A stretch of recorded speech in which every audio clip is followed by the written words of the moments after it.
അപ്പോൾ ഇന്നത്തെ പരിപാടി എന്താണെന്ന് വെച്ച് കഴിഞ്ഞാൽ നമ്മളിന്ന് നല്ലൊരു ബിരിയാണി കാണാനായിട്ട് പോവുകയാണ്.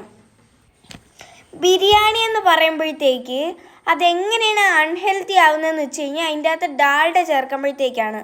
പക്ഷെ നമ്മളത് വീട്ടിലുണ്ടാക്കുമ്പോഴത്തേക്ക് അതിൻ്റെ അകത്ത് ഒട്ടും ഡാൽഡ ചേരത്തില്ല, അതിൻ്റെ അകത്ത് നല്ല നെയ്യാണ് ചേർക്കുന്നത്. അതും എൻ്റെ ഗീതമ്മ വീട്ടിൽ ഉണ്ടാക്കി വെച്ച നെയ്യ് കൊണ്ട് ചെയ്യുന്ന ബിരിയാണിയാണ്. അപ്പോൾ ഇന്നാണെങ്കിൽ ഞായറാഴ്ചയായിട്ട് രാവിലെ തൊട്ട് ഒരേ കണക്ക് മഴ പെയ്തുകൊണ്ടിരിക്കുകയാണ്.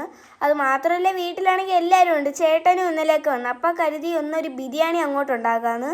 അപ്പോൾ ഞാനാണെങ്കിൽ ഇപ്പോൾ പാരിപ്പള്ളിയിൽ ഏറ്റവും നല്ല ബിരിയാണി തിരക്കി നടക്കുകയില്ലേ.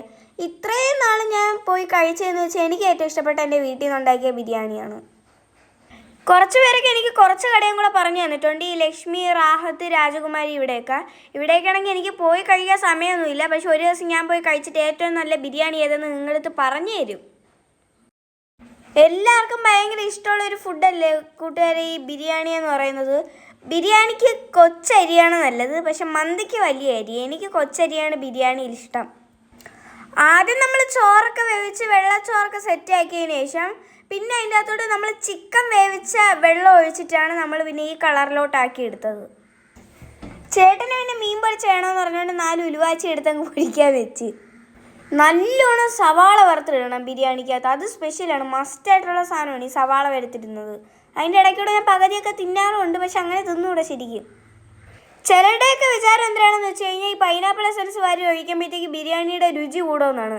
പക്ഷെ അങ്ങനെയല്ലേ. എനിക്കാണെങ്കിൽ പൈനാപ്പിൾ എസൻസ് ഇഷ്ടമല്ല. നമ്മൾ ചില സ്ഥലത്തൊക്കെ ചെന്ന് ഈ പൈനാപ്പിൾ എസൻസ് ഒഴിച്ച ബിരിയാണി അങ്ങോട്ട് ആദ്യത്തെ ഉരുളെടുത്ത് വായിൽ വെക്കുമ്പോൾ തന്നെ ആദ്യം മൂക്കിലോട്ട് അടിച്ചു കയറുന്ന ഈ പൈനാപ്പിൾ എസൻസിൻ്റെ മണമായിരിക്കും.